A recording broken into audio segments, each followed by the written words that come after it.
Our series, A More Perfect Union, aims to show that what unites us as Americans is far greater than what divides us. So here's the situation this morning. More than 39 million Americans live in low-income areas with limited access to grocery stores. Think about that, according to the USDA, which tracks this kind of thing. So this morning, we're introducing you to one farmer who is trying to change that situation. She's using her farm, it's a nonprofit farm, to fight against racial inequalities in our food system. Errol Barnett now shows us how Leah Penniman is helping families eat healthier and also opening the door for the next generation of farmers. All of these are going to the refugee center tomorrow. Over the past 2 decades, this farmer and activist has plowed through history and traveled the globe. I've spent 6 months in Ghana, and I learned from the women farmers there. Using the momentum of the Black Lives Matter movement, Leah Penniman is stepping up efforts to combat racism and injustice in the food system. She says that while violence against African Americans deserves the attention it's getting, Black Americans are actually more likely to die from diet-related issues. I'm talking about the mortality rates based on cancer, diabetes, kidney failure, obesity, and heart disease.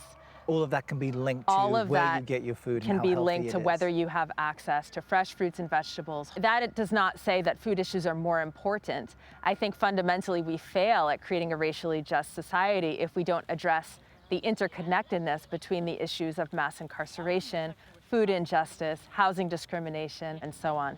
Soulfire provides fresh produce to Albany's underserved areas at little to no cost and serves as a means to end what she calls food apartheid. The USDA refers to spots all over the country as food deserts. You don't have access to fresh groceries. You use a different term, food apartheid. Why is that? The problem with using desert is it implies a natural phenomena, but there is nothing natural about whole communities who don't have access to supermarkets. So the reason we call it food apartheid is because apartheid is a human-created system of segregation, and anything that humans create, we can also undo. Penniman is also helping to educate young aspiring farmers like Justin Butts, who runs his own business raising pigs. I feel like if you're eating meat, you should be able to take part in the food system in some way. Then there's mother of 2, Tashia Ellis. We're getting fruits and vegetables, things that they wouldn't have had otherwise. So access is key, especially in Troy, where we don't really have any grocery stores that people who are walking can get to. Thanks to the resources provided by the Soulfire Farm, Ellis is able to pay it forward, building a community garden in her backyard. What are you getting out of this? There was this beautiful moment where this 4-year-old child, little black girl, said, "When I grow up, I want to be a farmer like you."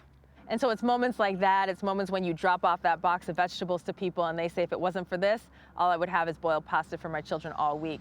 That feeds me and makes me feel like I'm living, a worthwhile life. Boiled pasta will not do. That's such an important story. Well done, Errol Barnett. Thank you very much.